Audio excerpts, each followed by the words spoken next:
Ya, selanjutnya pemirsa, di usianya yang ke-77 tahun Indonesia, sejumlah masyarakat sampaikan pendapatnya apakah masyarakat Indonesia benar-benar merdeka.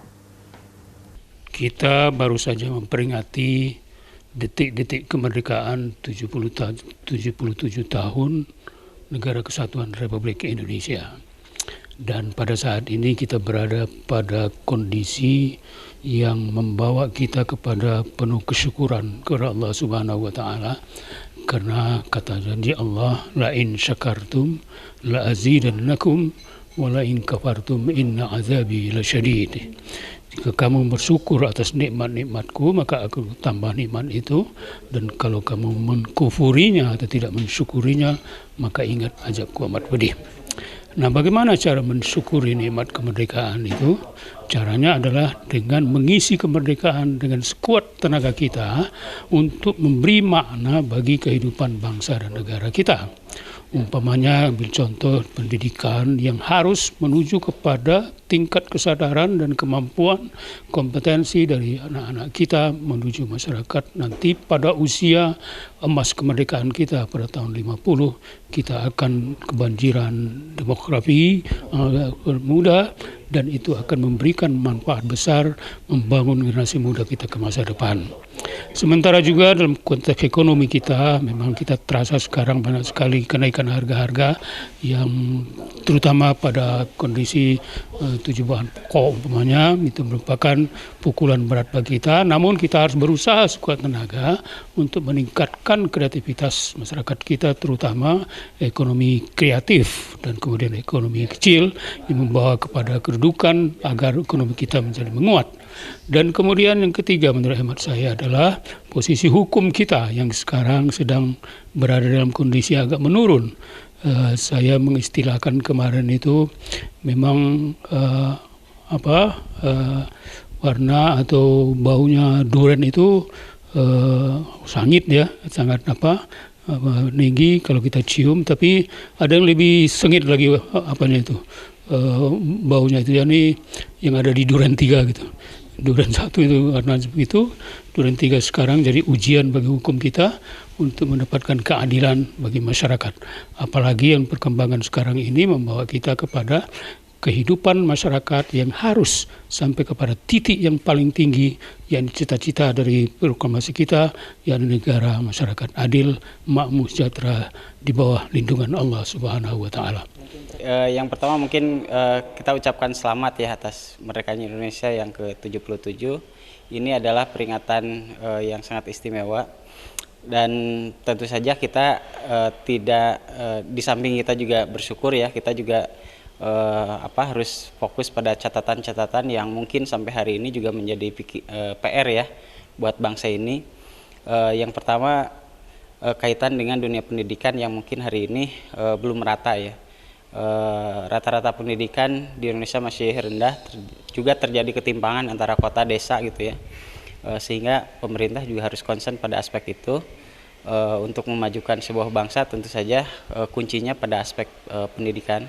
Kemudian pada aspek penegakan hukum yang mungkin publik juga hari ini sedang menunggu keseriusan ya dari pemerintah pada aspek penegakan hukum. Yang ditunggu adalah aspek keadilan gitu ya, kesamaan di depan hukum, sehingga publik akan percaya terhadap penegakan hukum dan penegak hukum di Indonesia. Kemudian aspek yang lain kaitan dengan bagaimana kita menghadapi dunia informasi yang sangat berlimpah gitu ya, khususnya anak muda. Kita juga sangat berharap bahwa jagat informasi, jagat digital itu diisi oleh konten-konten yang sangat positif, sehingga kita sebagai publik dan khususnya juga anak muda itu lebih produktif ke depan menggunakan ranah digital ini ke arah yang lebih baik gitu ya. Ketimpangan ekonomi juga menjadi PR kita gitu ya. Bangsa Indonesia hari ini juga sama ya, persoalan ekonomi pada aspek ketimpangannya gitu ya. Dan yang paling penting lagi juga kaitan dengan agama gitu ya. Hari ini alhamdulillah negara juga terus mengkampanyekan tentang moderasi beragama gitu ya, bahwa ancaman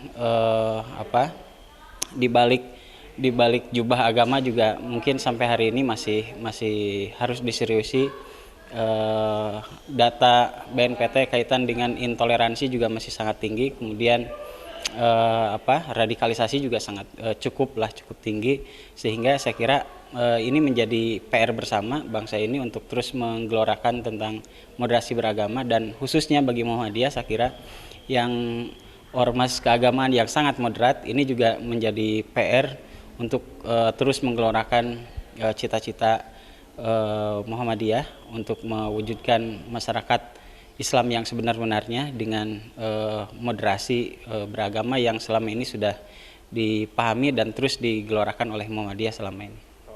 Pertama, kita memang bisa bersyukur bahwa di kota-kota besar kita melihat tingkat ekonomi masyarakat sudah lumayan mapan ya. Namun di banyak tempat juga kita masih banyak melihat dan membaca bahwa masih banyak dari masyarakat kita yang berada di bawah garis kemiskinan ya.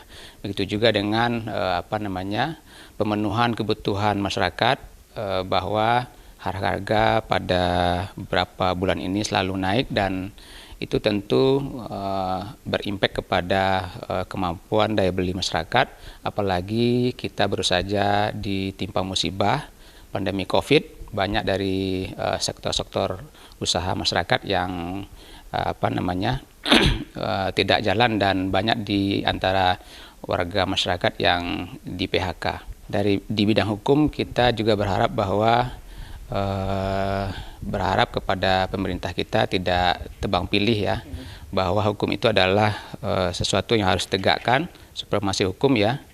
Dan kalau hukum ditegakkan tentu keadilan akan terwujud. Nah, beberapa bagian kita melihat bahwa hukum ini baru diterapkan atau berlaku kepada masyarakat bawah, istilahnya itu tajam ke bawah dan tumpul ke atas ya.